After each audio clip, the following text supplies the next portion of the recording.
there's a big concern that Hamas are not going to go easily, and I don't think they will. If anything, that piece that you mentioned, they might go to another hotel, not necessarily in Philadelphia, but somewhere else, and try and work out how they can come back from the ashes in some other way. If you want an artificial, temporary, shall I say, in quotes, occupying government in the Middle East to have legitimacy and faith from the people it's supposed to govern, I would not, no offense to Mr. Blair, I would not put him high on the list of people to have that job. So unfortunately, these two men now have a big cloud hanging over them because they haven't had their day in court. They haven't been able to prove their innocence, and also the government haven't been able to prove their guilt. I think as far as like defining China as a quote unquote enemy, I mean, yeah, that definitely would have pissed off Beijing, but I can assure you they already consider the UK an enemy themselves.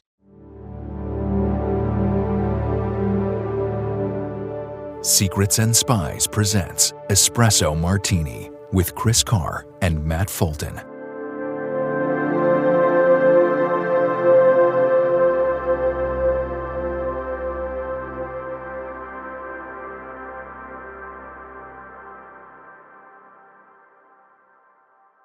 Hello, everybody, and welcome to Espresso Martini. Matt, how are you? Hey, Chris, I'm good. Busy. It's hive of activity here. Yes. Looking at the screen of myself here, I look like a ghost, which is how you can tell I'm busy. Oh man. Yeah. Well, I'm recovering from a cold, so if I sound a bit bunged up, I apologize to people. Yeah, I just had this luckily a mild cold. Hopefully it won't get any worse than that. But welcome to autumn or fall, as you guys call it in the States and in Canada. Yeah. So yeah, the temperature's changing, and It's the season. no wonder you're busy because there's so much kind of going on both in the world and our lives and stuff. So it's today's episode, if anything, is probably one of the more complicated episodes that we've dealt with in a while. This one's packed. Yeah, and it could have been like 3 times as packed. Yeah. Oh yeah. I mean, each subject could be an episode in itself, and maybe in the future with a guest it might be. But and there's like very important stuff that like we're aware of, but we don't have time to get to it today. No, indeed. There's a lot. I mean, even just this morning, I've just been adding things to the next Espresso Martini before we recorded this one because there's some interesting stuff going on with Venezuela and the CIA at the moment, which we won't be talking about today, but we'll probably be talking about in a few weeks. We got to make time for that at some point. Yeah, we got to. So apologies for anybody who was expecting that today. We're not talking about that. But what we will be talking about is obviously the Israel-Hamas ceasefire that's ongoing. Well, it's still ongoing as we speak. And then we've got the China spy case collapse, which is a big scandal in the UK at the moment that's pissing everybody off from every single angle possible for very different reasons. Then we've got the Select Committee in the US on China have just released a report, which is very interesting and timely with the China spy case. And if we get time, the MI5 Director General Ken McCullum gave a threat update from MI5. So we may or may not get to that at the very end. So the first one is the ceasefire, which is, Matt, you had a piece about, well, a couple of pieces, one in Foreign Affairs and one in The Atlantic about this, and both are very interesting. So I'll hand over to you. Yeah, so this is a very much a fluid situation. So, who knows how it'll look by the time this airs, but here's sort of how we got here. We have a stable, we have a shaky ceasefire in Gaza and hostages exchanged, all the living hostages exchanged, which is very important and very good. But here I'll break it down for us. So, almost 2 weeks after a Trump-brokered ceasefire brought a halt to 2 years of war in Gaza, the deal is already showing signs of strain. The agreement, the product of an intense, personality-driven effort led by the president's son-in-law, Jared Kushner, and Special Envoy Steve Witkoff, called for a phased IDF pullback, a hostage for prisoner exchange, and the creation of an international stabilization force to secure Gaza and oversee a technocratic, non-Hamas governing body. Ironically, the turning point came after Israel's unauthorized strike in Qatar last month, a failed attempt to kill Hamas leaders in Doha. The attack infuriated Trump, gave Washington leverage to rein in Netanyahu, and pushed Arab partners to unite behind a single deal. Netanyahu's apology to Qatar's prime minister during a White House call helped break the diplomatic deadlock, leading directly to the ceasefire that freed the remaining Israeli hostages. But no one close to the process believes this marked the end of the conflict. Hamas is badly degraded, but not gone, fractured into dozens of semi-autonomous cells with no coherent central command. The organization's surviving leaders are trying to reassert control, rebranding fighters as, quote, Gaza security forces, and positioning themselves to exploit reconstruction aid once it starts flowing. Their history suggests they'll adapt, recruiting from released prisoners, rebuilding networks with Iranian assistance, and using humanitarian channels to restore funding. Israeli officials, meanwhile, warned that without rapid progress on disarmament, Hamas could regenerate under a new generation of leaders, much as it did after previous prisoner releases. For Trump's team, the challenge now is keeping the ceasefire intact as the ground shifts beneath it. American officials are increasingly worried that Netanyahu could dismantle the agreement, and Vice President J.D. Vance has been dispatched to Israel alongside Kushner and Witkoff to steady the process. Washington is also racing to define the plan's unfinished pieces, chief among them the stabilization force to be led by Egypt, and the still vague timeline for Hamas's demilitarization. Tony Blair is involved in this also, which sort of strikes me as peculiar. We can talk about that. I digress. Fighting has already flared in recent days after disputes over the remains of repatriated hostages, underscoring how precarious the truce remains. For now, Gaza's guns are mostly silent, but the road ahead is steep.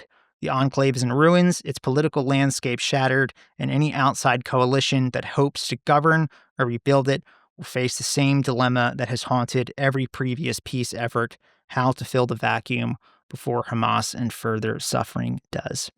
Chris, what do you think? Well, like you were saying, I think that the peace plan is a very positive step forward. Obviously, it's not over yet. I'm very glad to see the remaining hostages freed. That was very much long overdue. Some of the commentary has been rather one-sided towards Trump, overlooking some of the progress made by the previous Biden administration, which did manage to secure the release of 140 hostages, and that should not be forgotten. There's also been a sort of tendency to frame this as peace achieved in the early weeks it was announced, when peace has not been achieved in the Middle East just yet. Oh, God, it was insane, the hyperbole. Insane. It was crazy. You know, it had very much mission accomplished vibes. I'm surprised Trump didn't just go to an aircraft carrier and stand and do a George Bush. But Trump's been doing other things with naval aircraft recently, which we won't go into. But it definitely wasn't mission accomplished there. Obviously this war has gone on for too long, and Israel's military actions have been widely condemned and disproportionate, even considered genocidal in the way that they've targeted civilians whilst pursuing Hamas operatives embedded within the population. That said, it is encouraging to see the Arab nations are working with Trump and the Trump administration to lay the groundwork for peace. Support for peace in the region is needed, and having the Arab nations on the side of that is very important. This kind of current deal slightly reminded me of the case of, and I want to hope I get his name right, Gilad Shalit, the IDF soldier. Gilad Shalit.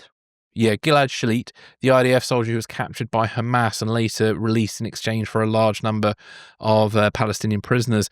Some of those released went on to participate in the October 7th attacks, and there's a sort of stark reminder that any sustainable peace must guarantee both security and dignity for the Palestinians whilst also ensuring the security of Israel. Neglecting either side's needs will only set the stage, I fear, for another cycle of violence. And I think we've talked about that a little bit often in the past.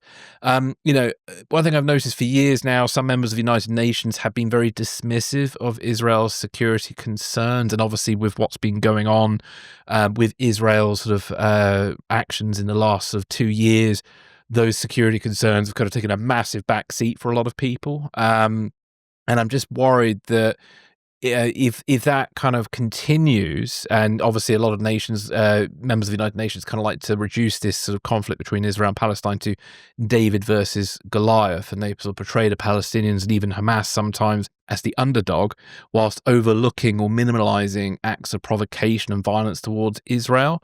And tragically, I feel that complacency has helped lay the groundwork for October the 7th. And I really think that the UN needs to take a long, hard look internally at how they move forward with this as well, because they should not forget both, security concerns of Israel and the concerns for the Palestinians. They both need to be heard. Otherwise, it will fall apart before it even starts. I don't see an easy path ahead for either Israelis or Palestinians. So much blood has been shed since October the 7th. The assaults themselves are not only brutal but deeply personal in some cases, often carried out by individuals known to their victims. We talked a little bit about the kind of Hamas surveillance operation that went on before the attacks, and where they had recruited people like cleaners and things like that, and people who were kind of had access to go across the border. So that has definitely probably soured many relationships. And obviously some of the hostages were also known peace activists who spent years working for Palestinian rights.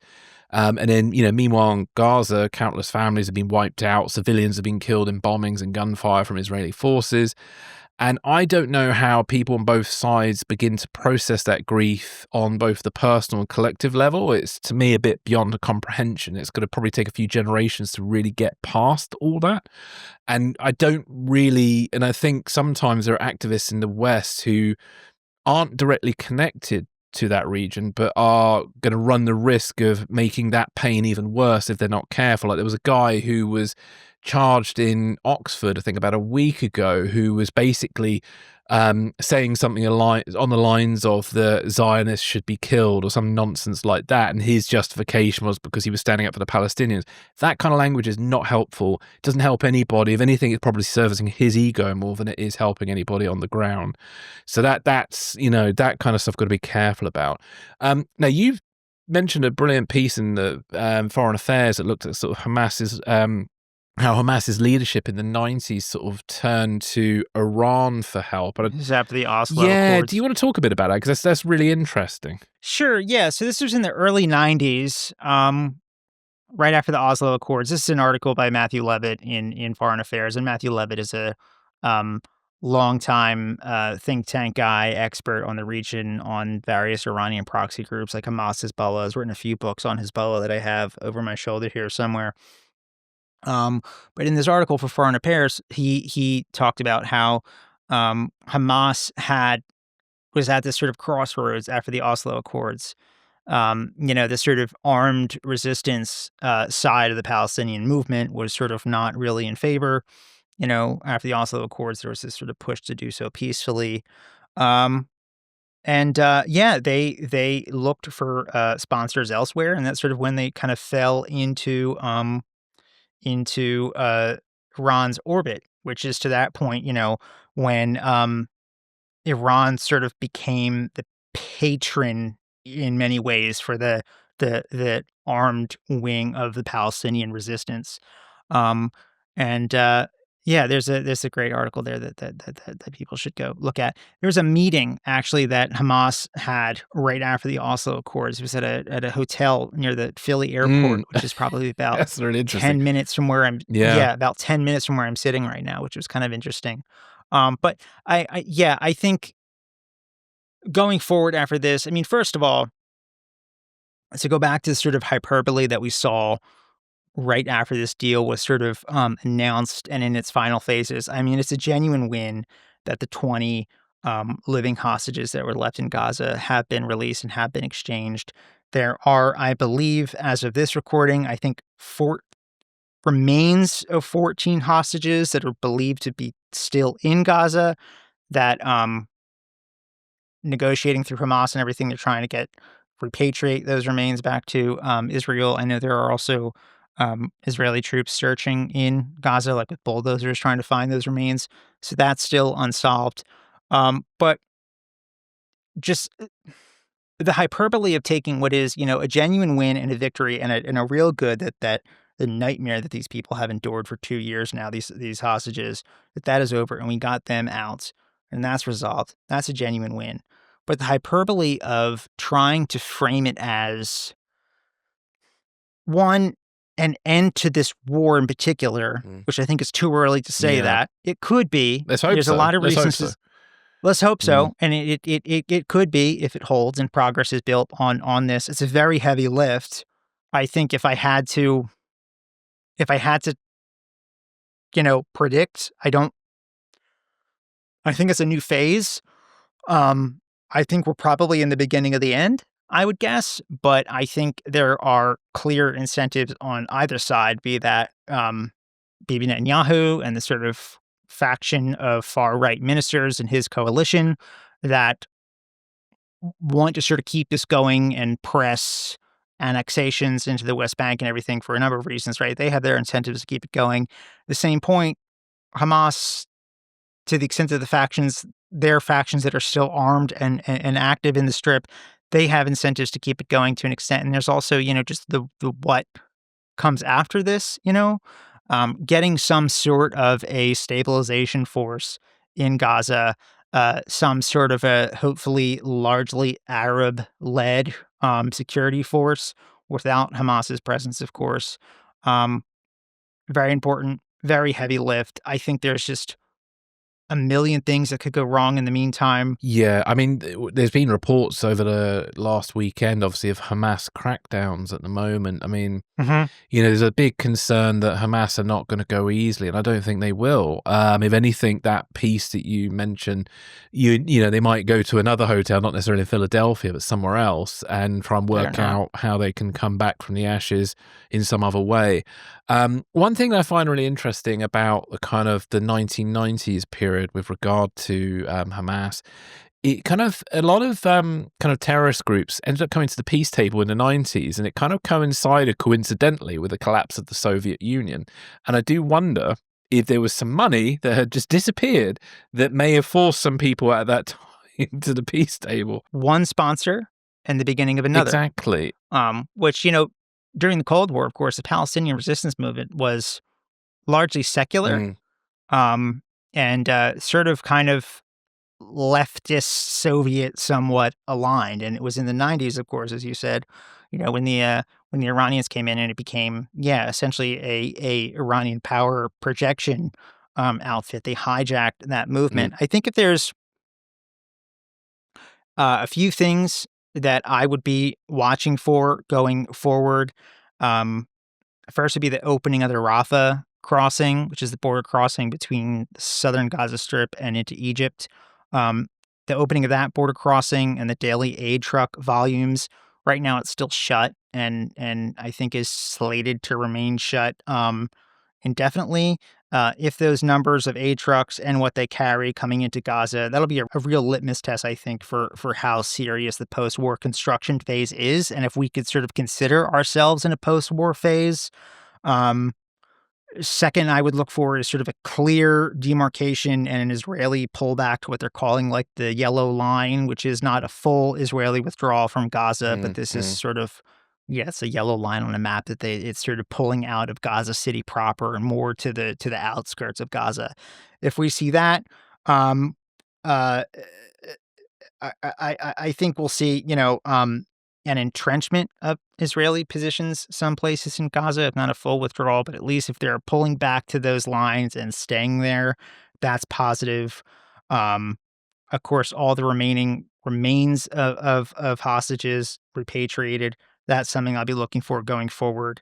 And then that sort of like formal mandate and deployment of an international stabilization force. And I think it's crucial that Arab states are in the lead in that, and also trying to rebuild the Palestinian Authority, which is the sort of Palestinian government in the West Bank, which has been old and ineffective and corrupt, hopelessly corrupt for a long time. Well, yeah. This is the interesting thing, isn't it? Because there's some old politics here with the tensions between Hamas and the Palestinian Authority. Because as you were saying, the Palestinian Authority has been deeply corrupt, and many people got fed up with it, which led to the election of Hamas in 2006, wasn't it? The election of Hamas in Gaza. So there was that split. There was the election of Hamas in Gaza in 2006. And then all elections ceased after that. Yes, that was the last election. So up until now, Hamas has controlled, from that point on, Hamas has controlled Gaza.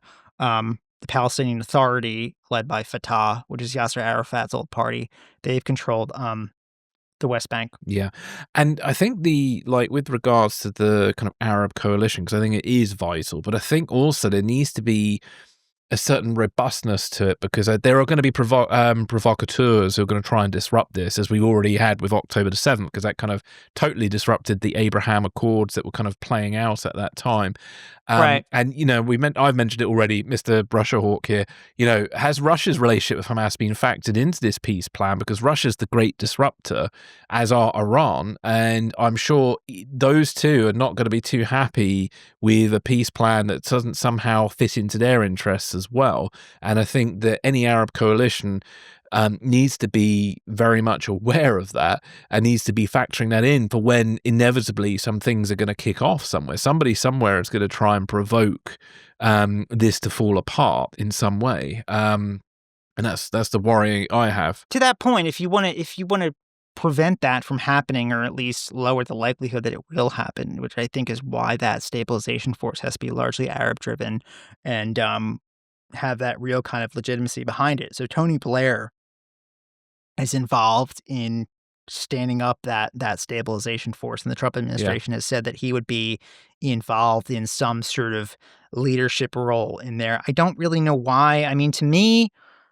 I think Blair is some sort of foreign viceroy for Gaza. Strikes me as like an incredible gift for Hamas in replenishing its ranks going forward, and presents a really attractive opportunity for any jihadist upstart in the region to, and anybody on the left who is skeptical about, Israel and America and all that, his role in the Middle East. Tony Blair is the perfect propaganda example of why this plan should be treated with mistrust, because Tony Blair is obviously, he and George Bush were responsible for the Iraq invasion, and he's tainted goods. He's yeah. If you want an artificial, temporary, shall I say, in quotes, occupying government in the Middle East to have legitimacy and faith from the people it's supposed to govern, I would not, no offense to Mr. Blair, I would not put him high on the list of people to have that job. No.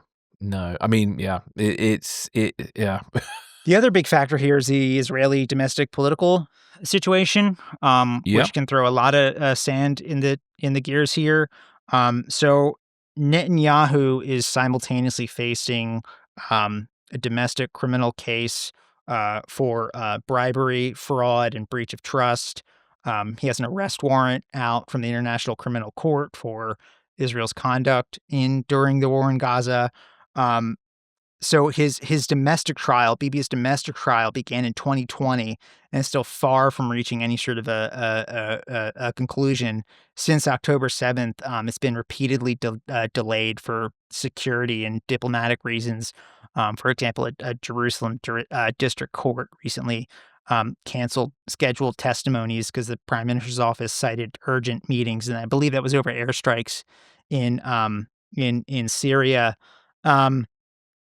The collection of far-right ministers in Bibi's cabinet that are sort of like, if they leave the coalition that he's in, it would pretty much throw Netanyahu out of government. So he sort of has to appease them to keep his job, and he has to sort of keep his job to stay out of prison. Interesting sort of wrinkle there right now. So with the case, with the case that Bibi's facing in Israel. So yesterday, Netanyahu's part of the Likud party. All the Likud ministers in Netanyahu's cabinet signed a letter calling for Israel's president, Isaac Herzog, to pardon him for those charges. Wow. I don't know what'll come of that. I'm not enough of a watcher of Israeli domestic politics to say. For what it's worth, though, Herzog is from the Labor Party and was leader of the opposition under Netanyahu from 2013 to 2018. So I don't know how likely that is. The other thing is, so a lot of those far right ministers that represent settler groups in the West Bank, like Itamar Ben Gvir is one who comes to mind. So they've talked a lot about, after this war is resolved, going forward and annexing chunks of the West Bank. That's like something that they've said that they want to do, and they intend to do it. Interestingly, Trump, is part of this ceasefire push in the last couple weeks, a few times has been pretty vocal that he doesn't want that. He doesn't support that. I guess he promised the Arab states, which have said to him as part of, the Abraham Accords and their push to normalize relations with Israel, that, if the Israelis, annex parts of the West Bank, like, we're done.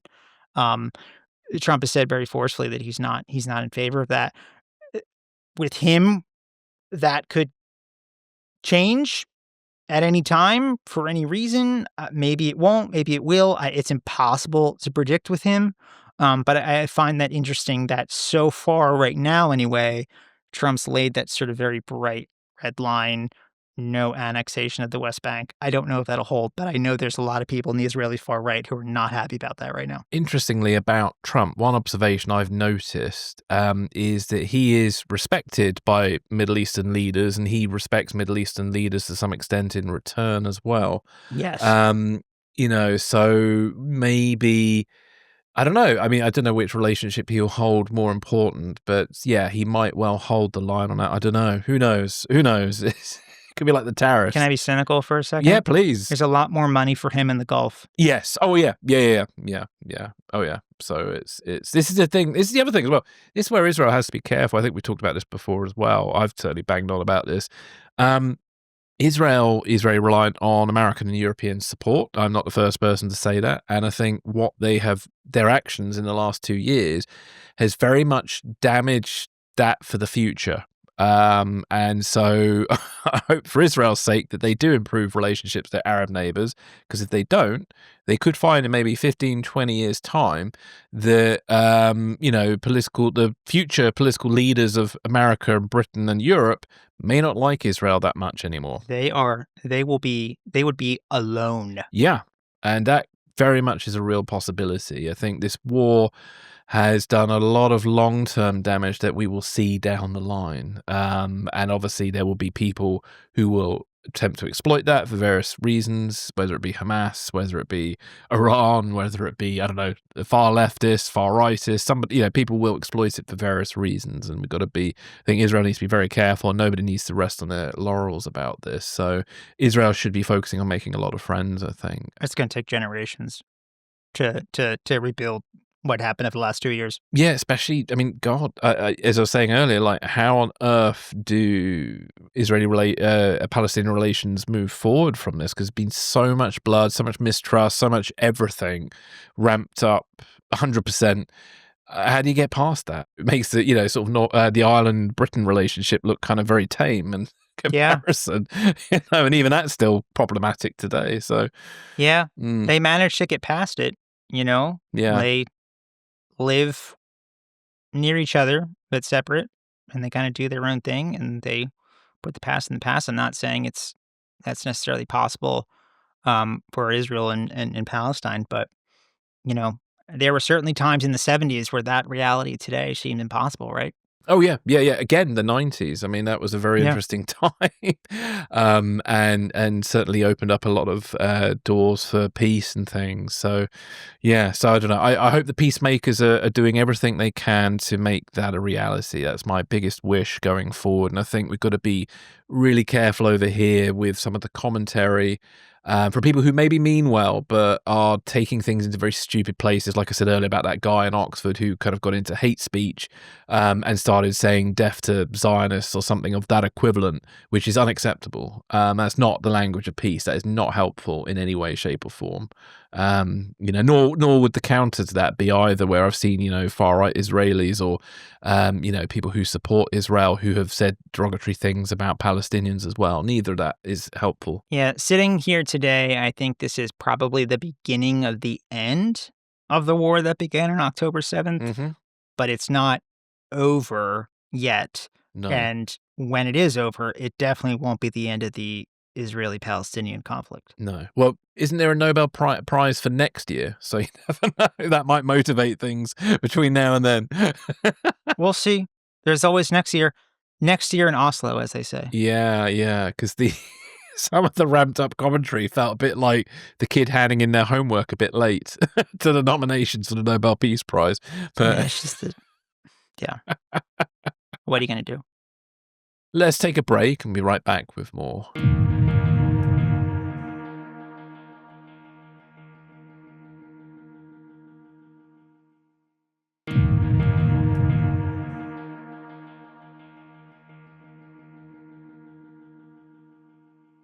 welcome back, everybody. So our next story is about this spy case that's been happening with regards to some two alleged British members, British assistants in Parliament who have been alleged as being spies for China.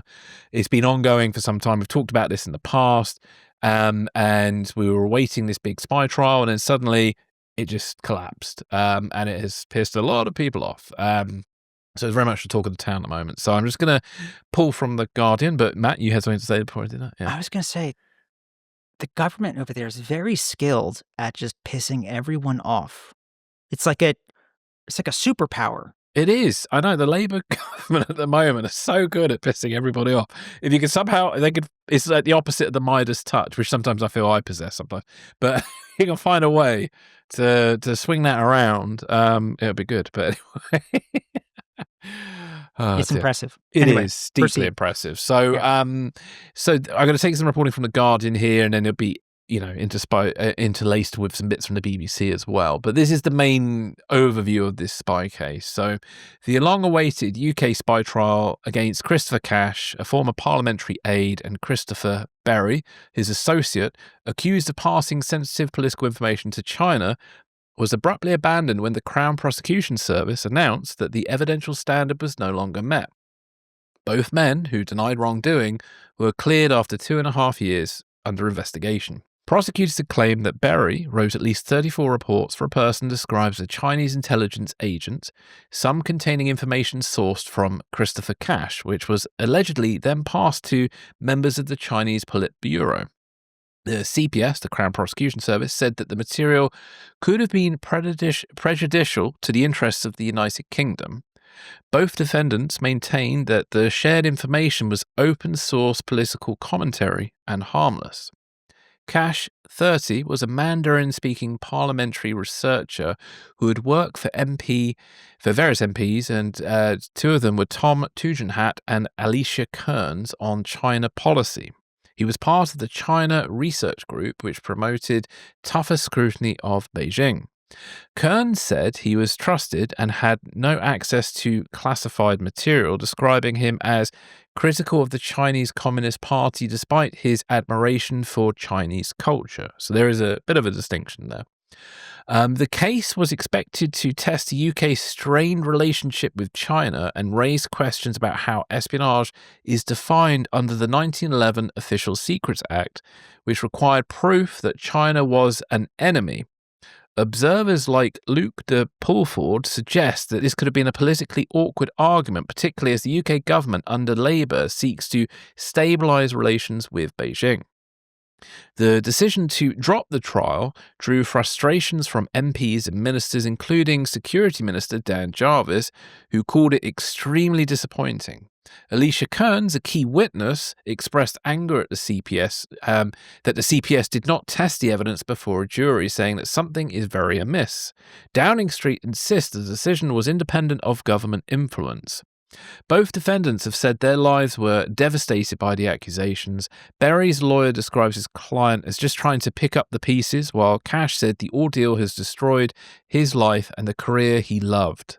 The collapse of the case highlights the legal and political complexities of prosecuting alleged Chinese espionage in Britain's evolving national security landscape. So, Matt, what are your thoughts on this? And how is this also being portrayed in America at the moment? Because this is a big one here. Oh, is it not? No, wow. No.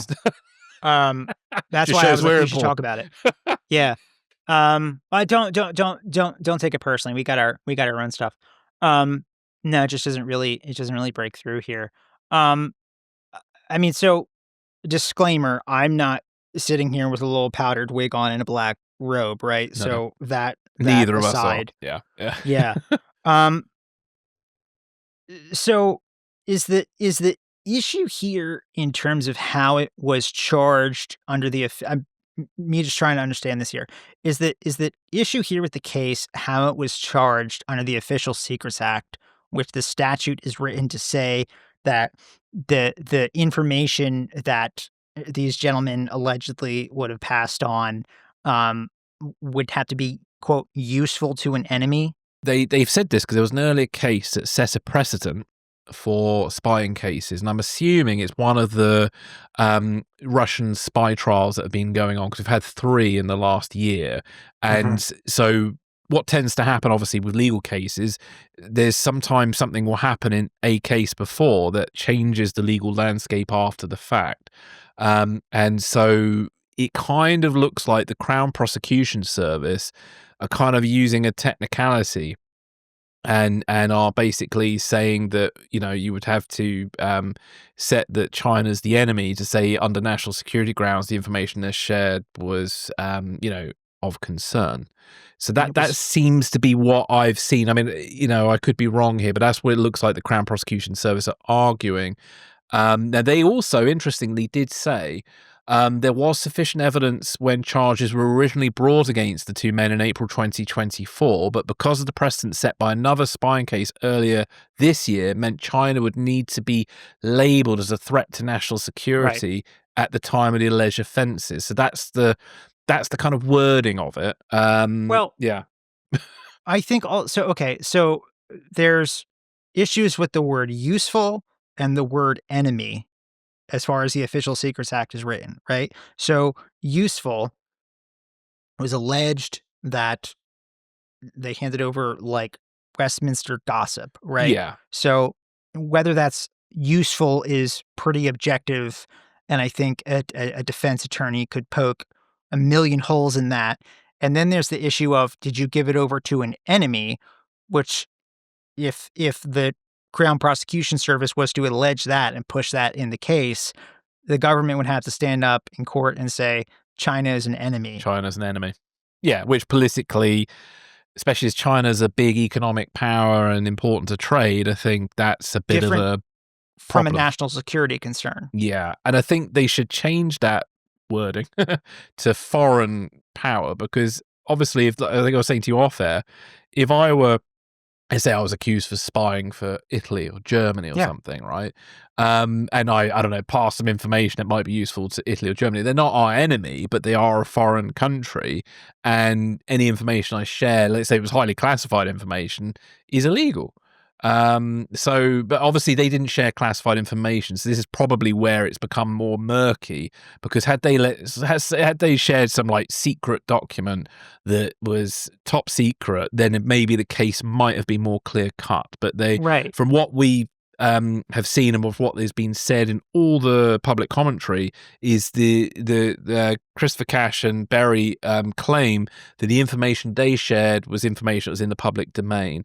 I have seen from some witness statements that are on the UK government website that some of the witness statements taken from Matthew Collins, who is a Deputy National Security Advisor for Intelligence, Defence and Security within the Cabinet Office, where in his first witness statement, it is claimed that there was some information shared that was only known to the 2 individuals hours before it became into the public domain, and was already shared with their supposed handler, who's been named Alex.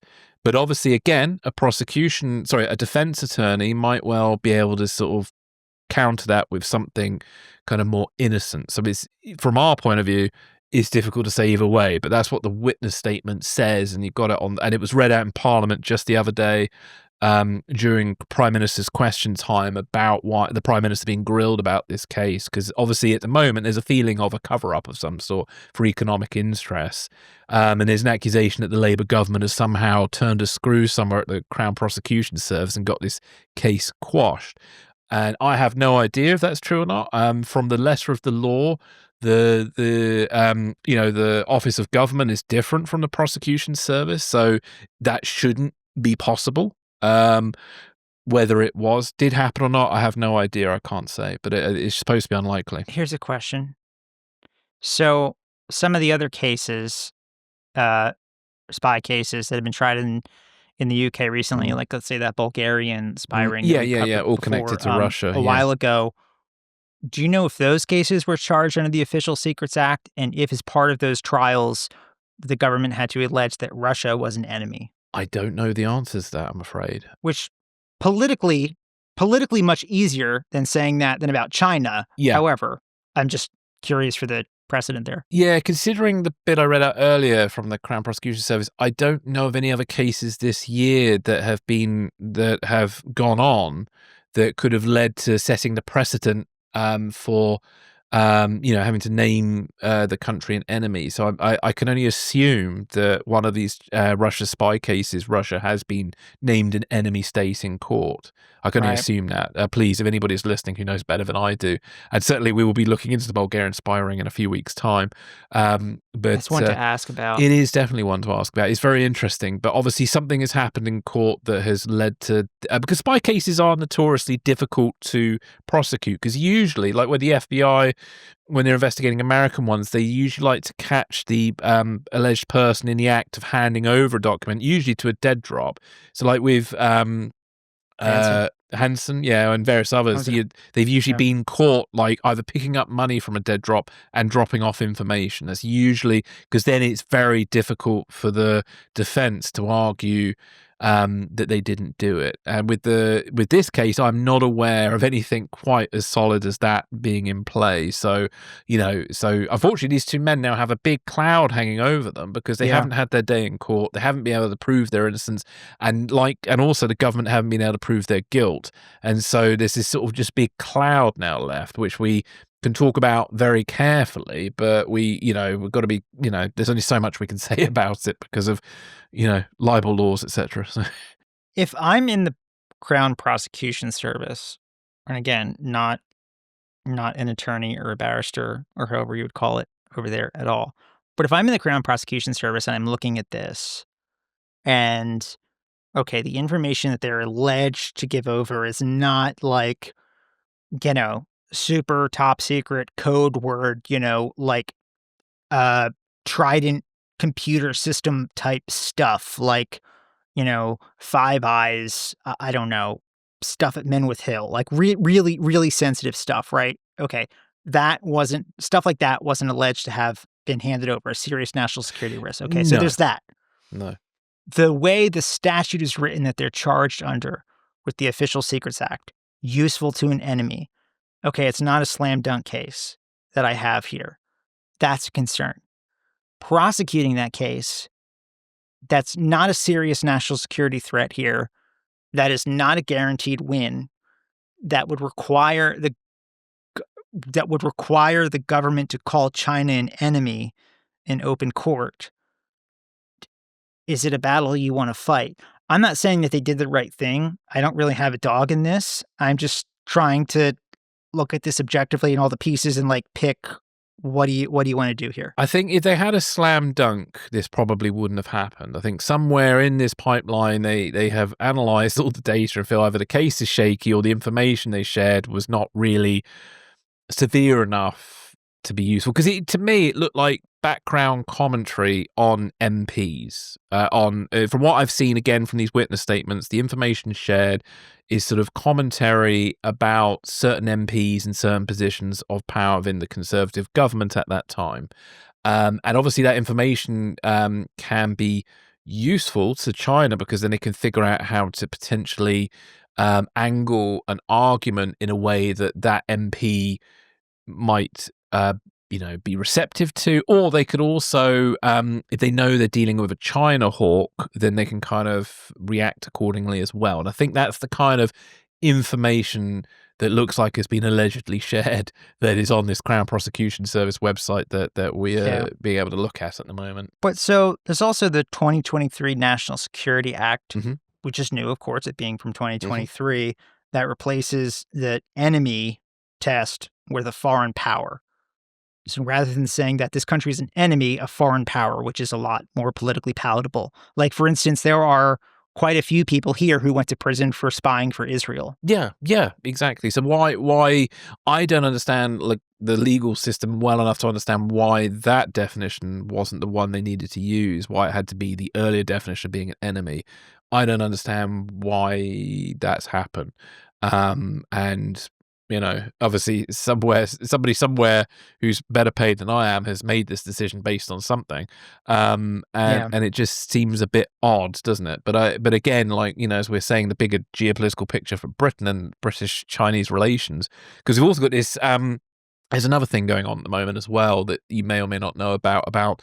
So China want to build this super embassy. It's going to be the largest embassy in Europe, and at the moment, the government's already delayed its decision again on this embassy, and they've postponed their decision till December. And the interesting thing, the placement of this embassy, not only is it next to the Tower of London, which is ironic in some ways, because obviously Chinese intelligence would be operating from this embassy, as would any intelligence service would operate from there at any embassy, you know what so it's not like China's an exception to the rule here. But also the embassy is very carefully positioned near very important fiber optic cables that carry communication to the City of London's financial institution. That's a bit hinky. That's a very unusual spot to want to put your embassy, because it's not near any other embassy. I mean, obviously, having a large embassy, there are only so many plots around in London. So they've bought the former Royal Mint site, which is where coins used to be made in East London, and it's a very peculiar spot for an embassy. And they've chosen that site in particular. So some critics have said that this fiber optic cable thing is a bit of an eyebrow raising thing there. On top of that, there are certain rooms that have been in the plans that have been given to the government have been kind of blanked out, which has led to questions about what are those rooms going to be used for. And obviously then the Chinese are saying, well, we don't have to tell you everything. And again, I think in American embassy plans or British embassy plans, I don't think we necessarily reveal everything either. So it's all a bit interesting, but but Beijing have said that there will be unspecified consequences if over further delays over this thing. So this whole don't let them push you around like that. I know, and I think this is the post-Brexit Britain. Britain feels a bit more because we don't have the kind of as cozy relationships with Europe we're used to. It means that Britain is now back out in the big bad world, and maybe having to have ties to relations with other places to kind of fill the gaps where our relations to the EU once were. So it's a funny, messy old thing, really. Yeah. When the Soviets built what is now the Russian embassy, I believe that was in the 80s when that went up, tail end of the Cold War, on Mount Alto in Northwest DC. It's on an elevated position in line of sight between Langley and Fort Meade. So spies do be spying. Exactly. And I think as far as like defining China as a quote unquote enemy, I mean, yeah, that definitely would have pissed off Beijing, but I can assure you they already consider the UK an enemy themselves. I think for them that debate is settled, and they're actively targeting you guys in far more dangerous vectors than whatever was alleged here. Yeah, indeed. Well, this sort of sinks in nicely with what you've been looking at. So there's a select committee on China have issued a new report that kind of talks about Chinese Communist Party activity in the US. So maybe you could talk to us a bit about that, because that might well be, I'm sure there's some parallels. What's going on in America is probably happening here too. So, Oh, yeah. Or it will. No, for sure. Yeah. So this is a recent congressional investigation that's raised alarm bells about how China taps into American taxpayer-funded research to advance its own military modernization. Really, shocking kind of story that I think you could walk up to someone on the sidewalk and say, "Hey, this is what's going on. Are you cool with this?" And 9 out of 10 people would say, "No, hell no." So, this is from the House Select Committee on the Chinese Communist Party.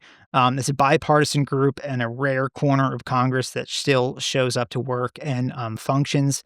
They released a report recently titled "Fox in the Hen House: The U.S. Department of Defense Research and Engineering's Failures to Protect Taxpayer-Funded Defense Research."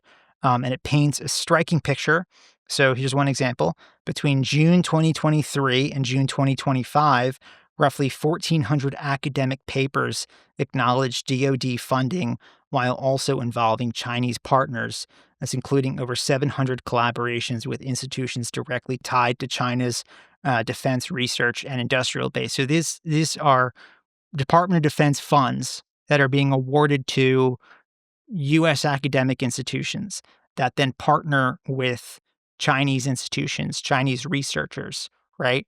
And Chinese institutions, the Chinese researchers get the benefit of that research and apply it towards military defense development aims. So this report says these partnerships span some of the most sensitive fields imaginable. That's hypersonics, quantum sensing, AI, semiconductors, ISR systems, cyber warfare, and next generation propulsion systems, all areas with clear military applications. In some cases, American researchers worked with entities already listed on federal restricted lists, despite their known ties to the People's Liberation Army, the Chinese military, or their intelligence services. There's numerous case studies in the report underlining this point, but here are two. So in one, U.S. participation in hypersonic research with the Chinese university known as one of the, quote, 7 sons of national defense. These are 7 universities that are entirely geared toward their defense industrial base. They allegedly helped accelerate the PLA's own weapon systems. And then another collaboration focused on nitrogen research is said to have contributed to advances in high-yield explosives and nuclear weapons developments. This is really technical stuff. And in both examples, Chinese government documents openly credited American partnerships with closing the technological gap with, quote, more advanced countries.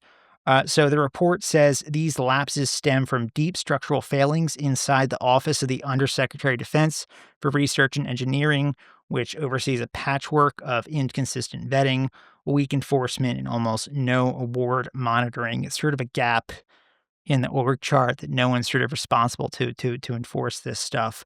There are bodies like the Air Force Office of Special Investigations, Army Criminal Investigations, and the NCIS that enforce this stuff, but those are for classified programs. This is not classified research, so there's no one there to enforce it. And many of these research security offices, the report found, don't share data, can't access their own grant records, and still allow foreign students or authors from adversarial nations to work on sensitive DoD-funded projects without scrutiny. This also highlights another ethical problem, and that's American funding flowing to institutions implicated in China's mass surveillance apparatus and human rights abuses, including research on human genome sequencing and facial recognition and tracking technology, both of which are publicly tied to Beijing's domestic surveillance and social credit systems. The takeaway here, though, is that an open, trust-based research culture has allowed itself to become a backdoor for exploitation. China's system, by contrast, is top-down, political, and built to serve its military first, not scientific curiosity or an open exchange of ideas.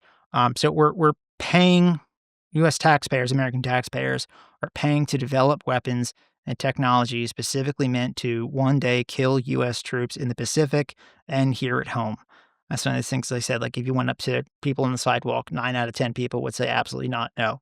So to plug these gaps, the committee introduced the Safe Research Act, which would cut off federal STEM funding to anyone collaborating with entities controlled by Chinese defense-linked groups and force full disclosure of those relationships. So currently, that act is a proposed amendment to the NDAA. That's the National Defense Authorization Act, which is essentially the annual must-pass gigantic defense budget bill. Before the shutdown, the House passed the NDAA with the Safe Research Act attached, and it's now waiting in the Senate. I don't expect it'll face many issues there. Again, the NDAA is one of those things that just has to pass every year. But I wanted to sort of make folks aware of this because I think it's important and hasn't gotten the attention it deserves. And I assume most of us wouldn't want our tax dollars funding the Chinese military, not to get too controversial here. But No, it's a great, because it's industrial espionage, straight military espionage, and it's happened before. Obviously, Russia have stolen military secrets, etc. But China seem to have, I don't know, it seems like they've sort of turned it into a fine art these days, because if you look at a lot of their advanced jet fighters, they have a lot of similarities to American ones, and we've seen this with other military equipment as well. it's a big problem. One couple of questions. So with sorry, what was the acronym again for the act? The NCPP. What was it again? The NDAA, the National Defense Authorization Act, which is the big bill that the Safe Research Act is attached to. Yeah. So one interesting thing about the Trump administration, which might be a positive with this, is of the way they insist certain sort of say allied governments are supposed to act and behave to do trade with America. And I wonder if this act, one possibility could be that the Trump administration need to insist that allies come up with a similar act themselves, because Europe and Britain research could be vulnerable to this, and probably is already vulnerable to this, and could do with tightening up as well. Because culturally in the UK, at least particular with academic institutions, I worry that, I've seen before, like some universities and individuals within them have been very dismissive of government warnings, particularly around extremist recruitment and ideology on campus back in the 2010s. And the government's prevent strategy faced heavy criticism from institutions. And I felt then that a lot of well-meaning people kind of would just like turn a blind eye to government recommendations, and then allow, with regards to the extremists on campus thing, would then end up allowing extremists to talk on campus to students, and that was unacceptable. And things have definitely got better, but they're still not perfect. And I feel like we do need to have something in the UK, if we haven't already, a measure similar to what your committee are proposing in the States. And maybe this is where the Trump administration might be able to say, look, guys, if you're going to continue to do defense training, etc., with America, you need to adhere by certain standards.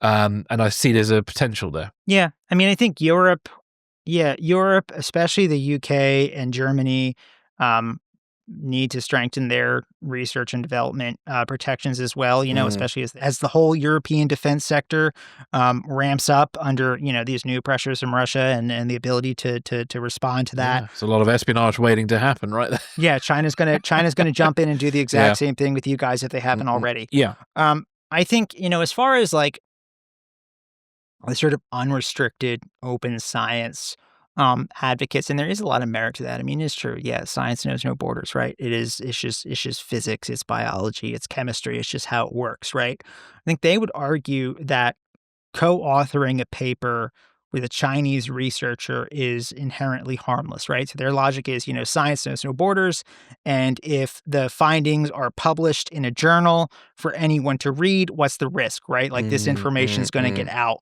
regardless. Because again, these aren't classified programs that we're talking about. That would be a completely different issue. There's means to handle that, right? There isn't means right now to handle this.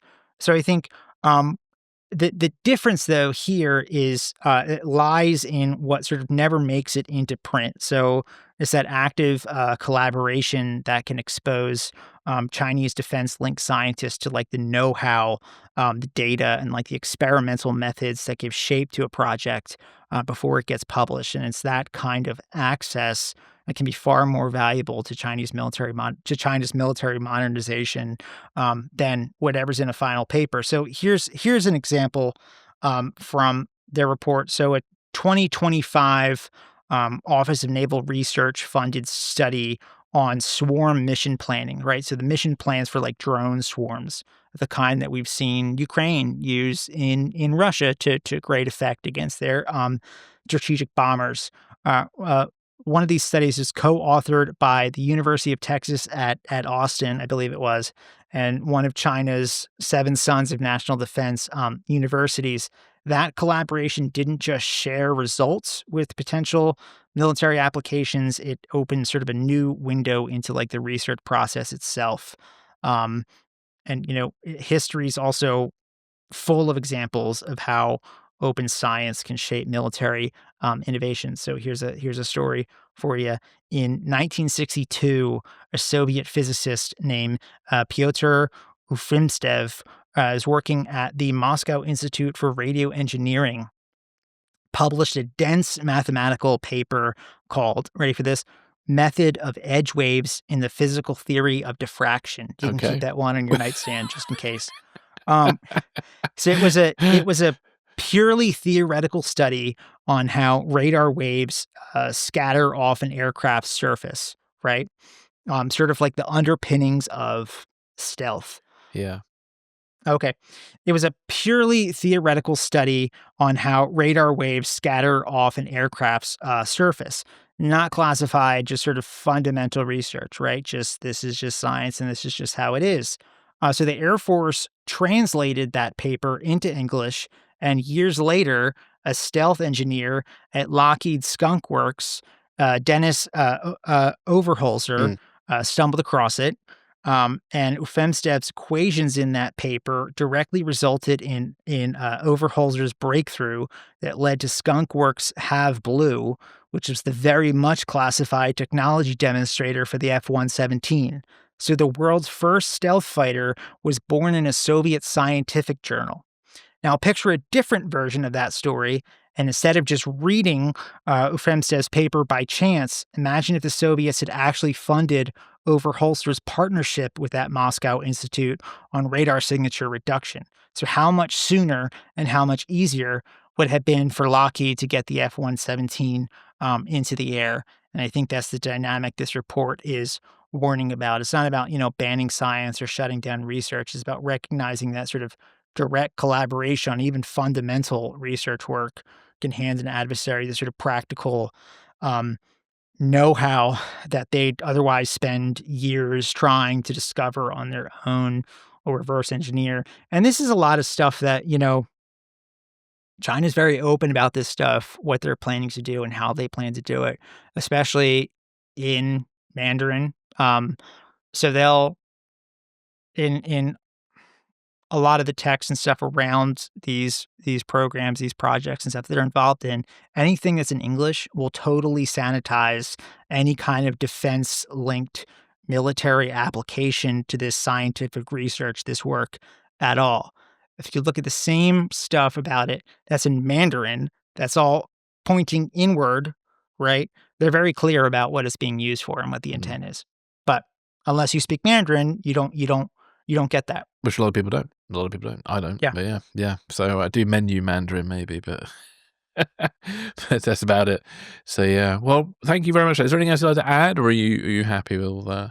No, it's a really maybe interesting isn't the right word. It's an interesting problem, though, I'll say, for lack of a better word that pops into my head. It's, again, not something that you would think happens or could happen.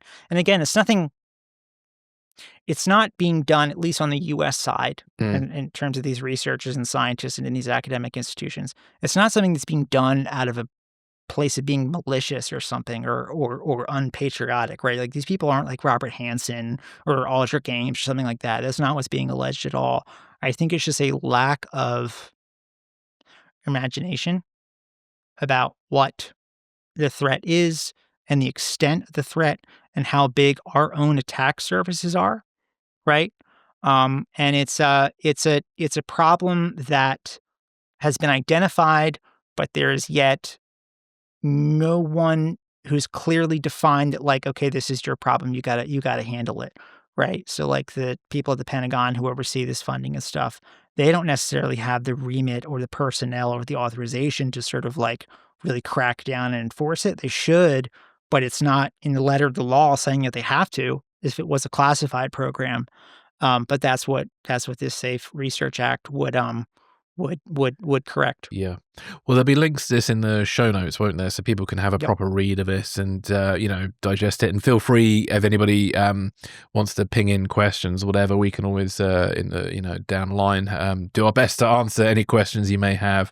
And this is a bipartisan thing. I mean, this is a bipartisan committee. I do not think that, how I feel about things and the current times is very well known. Nevertheless, here I am saying these things. This does not have to be a partisan thing.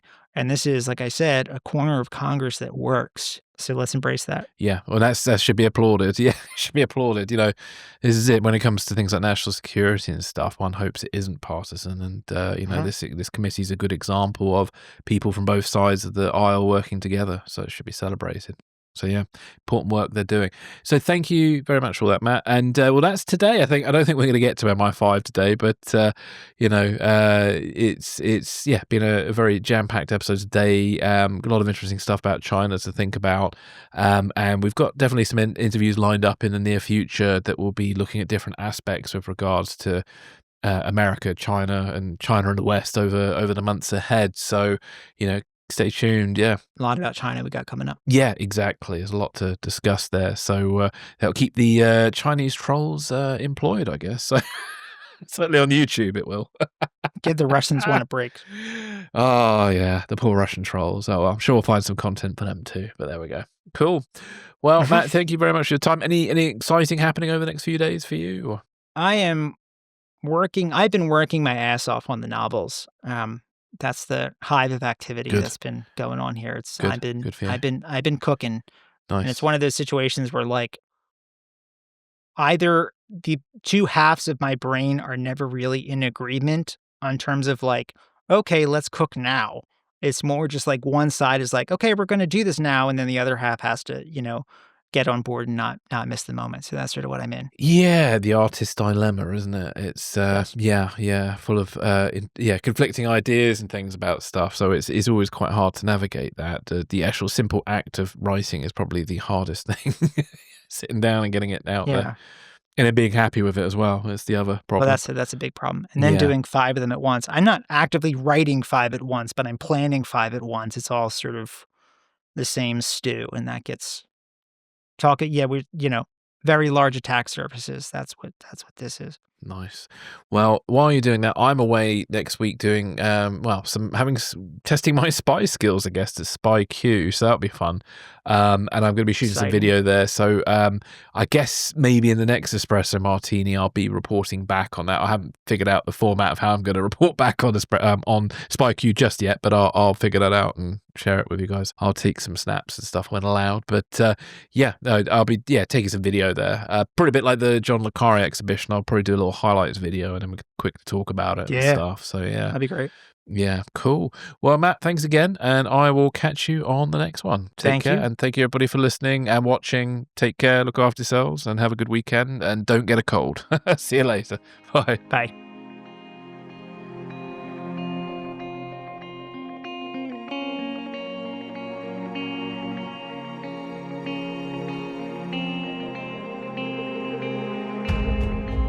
Thanks for listening. This is Secrets and Spies.